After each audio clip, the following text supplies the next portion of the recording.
Rengera ubuzima, igitabo cya kabiri, igice cya 25. Gukabya mu mirire. Ku bantu benshi ubugorozi mu byerekeye imirire ni ukureka gusa ibyo kurya bidatunga umubiri. Ameza yabo akomeza kuzurwaho n'ibyo kurya byangiza umubiri. Abandi bakabya bajya mu rundi ruhande bakiha kurya ibyo kurya bitarimo ibitunga umubiri. Ubuzima bwabo burazahara, maze urugero batanga rukerekana ko nta bugorozi bafite mu byerekeye imirire. Abantu basobanukiwe neza n'iby'amahame y'ubugorozi kenshi usanga ari abantu batava ku izima. Kubera ubugorozi bwabo bw'amafuti bugaragarira mu buzima buke bafite no guhatira abandi kwemera igitekerezo cyabo, bituma abantu benshi banga burundu ibyerekeye ubugorozi mu mirire. Abantu basobanukiwe n'amategeko y'ubuzima kandi bakaba bafite amahame abagenga birinda gukabya. Irari ryabo ritegekwa n'ibitekerezo bizima kandi bagororerwa umubiri muzima n'ubwenge buzima. Nubwo badahatira abandi gukurikiza ibitekerezo byabo, urugero batanga ni ubuhamya bw'uko bagengwa n'amahame y'ukuri. Abantu nk'abo nibo bashobora kwanduza abandi gukora ibitunganye. Hari ibitekerezo bizima mu by'ubugorozi mu mirire. Icyo cyigisho gikwiriye kwigwa mu bwagutse kandi bwimbitse.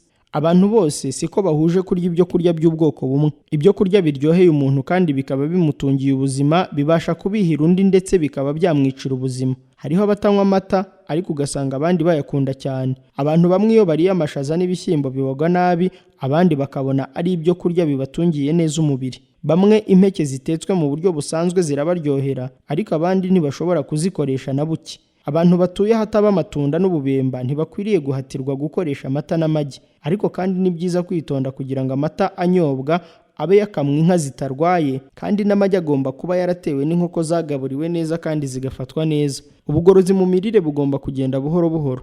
Uko amatungo arushaho kurwara niko amata n'amagi birushaho gutera amakenga. Abantu bagomba kwigishwa uko bateka ibyo kurya batabivanze n'amata cyangwa amagi uko bishobotse kose, ariko kandi bakarya ibyo kurya bishobora gutunga umubiri kandi biryoshye.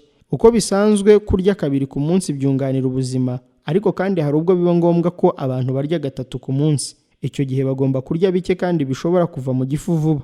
Ibisuguti, amatunda cyangwa se impeke zikaranzwe ni ibyo kurya bikwiriye kuribwa mu igaburo rya nimugoroba. Bamwe bakomeza kwihambira ku byo kurya runaka kugeza ubwo bibagirira nabi. Bene abo reka mbabwire nti, murya ibyo mubona bibanogeye, kandi igihe mwasabye Imana guha umugisha ibyo kurya, mujye mwizera yuko yabumvise, maze mwiruhukire. Ibyo kurya bidafite ibitunga umubiri bigabanura amaraso. Ibyo ni byo bitera indwara zidakira. Abarya bene ibyo byo kurya ntibabiterwa n'ubukene, babihitamo kubera ubujiji cyangwa kutagira icyo bitaho. Imana ntinezezwa no kubona umuntu wirangaraho kugeza ubwo aba atakibasha no kuyikorera. Byarushaho kuba byiza kwambara imyambaro ihendutse no kugira ibikoresho byo mu nzu bigurwa amafaranga make aho kutabona ibyo kurya.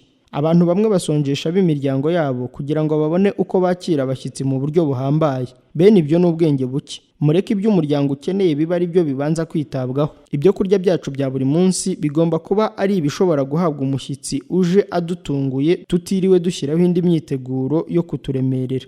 Abagabo kimwe n'abagore bakwiriye kwimenyereza guteka ibyo kurya byoroheje bibasha gutunga umubiri. Kenshi imirimo yabo haba igihe bahamagarira kujya aho badashobora kubona ibyo kurya bikwiriye byo gutunga ubuzima. Nyamara iyo bazi guteka bishobora kubageza ku mugambi mwiza. Mujye musuzuma mwitonze ibyo kurya byanyu, mubyiyigishe mubikuye ruhande.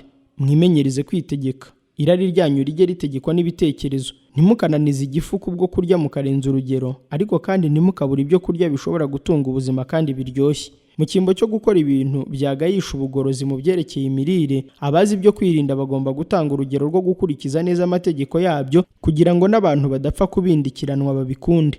Ni koko igihe cyose ubugorozi mu byerekeye imirire bubuza abantu kurya ikintu runaka, benshi ntibabura kuburwanya nubwo bwaba butagira amakemwa. Bakurikira uburyohe mu cyimbo cyo gukurikiza ibitekerezo by'ukuri cyangwa se amategeko y'ubuzima. Kugira ngo abo bantu batabona urwitwazo rwo kugira icyo banegura, abazi ibyo kwirinda bakwiriye kubegera cyane uko bishobotse kose, ariko batagize amategeko birengagiza. Igihe abashyigikiye ubugorozi bakabya, nta muntu byatangaza kubona benshi barwanya ubugorozi bufitanye isano n'ubuzima. Ibihe byinshi gukabya bitsemba ibintu byinshi mu gihe gito, biruta ibyo umuntu atabasha gukora mu mibereho ye yose aramutse akoze uko ashoboye kose.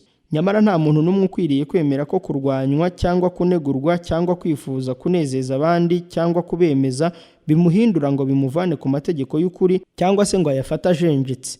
Abagengwa n'amategeko bazashikama bahagarare mu kuri, nyamara kandi ari nako barangwa n'ubuntu no gucisha make n'umwuka bya Gikristo.